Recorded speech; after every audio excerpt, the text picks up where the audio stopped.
İran məsələsi həll olunmayana qədər Livan problemi öz həllini tapmayacaq. Yəni Livan probleminin həlli, Hizbullah probleminin həlli İrandan ki, İran məsələsinin həllindən keçir. Bilirsiniz, Züliyyə xanım, ümumiyyətlə biz proseslərə diqqətlə nəzər salsa görərik ki, İran ümumiyyətlə Livanda konfessional hakimiyyətin qurulması bugün Livanda yaranmış, o cümlədən İsraillə münasibətlərdə yaranmış problemin əsas səbəblərindən biridir.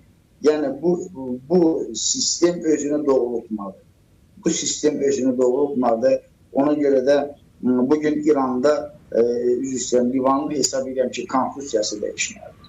Bugün Livanda hakimiyyətin quruluş forması dəyişməlidir. Livanda bilirsiniz ki, xristiyanlarla 1989-cu ildə xristiyanlarla sünnilər arasında müsəlmanlar arasında bir razılaşma əldə olundu. Taif müqaviləsi. Bu barədə müəyyən şeylər yazmaq istəyirəm. Taif müqavilə. Amma İranın müdaxiləsi ilə, İranın təxribatı nəticəsində şiyələr, Hizbullah konkret desək, Taif müqaviləsinə əməl etmədi və silahları təhvil vermədi. Ona görə də bugün İranda, Livanda hakimiyyət quruluşu, onun konstitusyon əsasları Taif müqaviləsinə əsaslanır. Və bu müqavilədə əməl etməməklə Livanın konstitusiyasına pozdu həmin Hizbullah. Və bunu da İranın göstərişi ilənlədir. Bax, bu baxımdan da Livanda vəziyyətin sabitləşməsi üçün, yaxın şərqdə vəziyyətin sabitləşməsi üçün demirlər İsrail müdaxilə edir.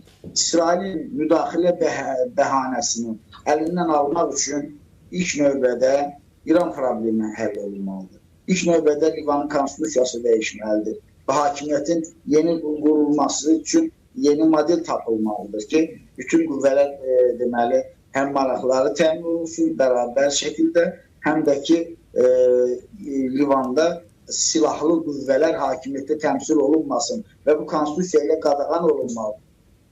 Hizbullah silahlı qüvvə ola hakimiyyətdə təmsil olunur. Bu isə konstitusiya ziddir, qanunvericiliyə ziddir. Bax, bu baxımdan Taif müqaviləsinə də ziddir. Silahı təhvil verməlidir.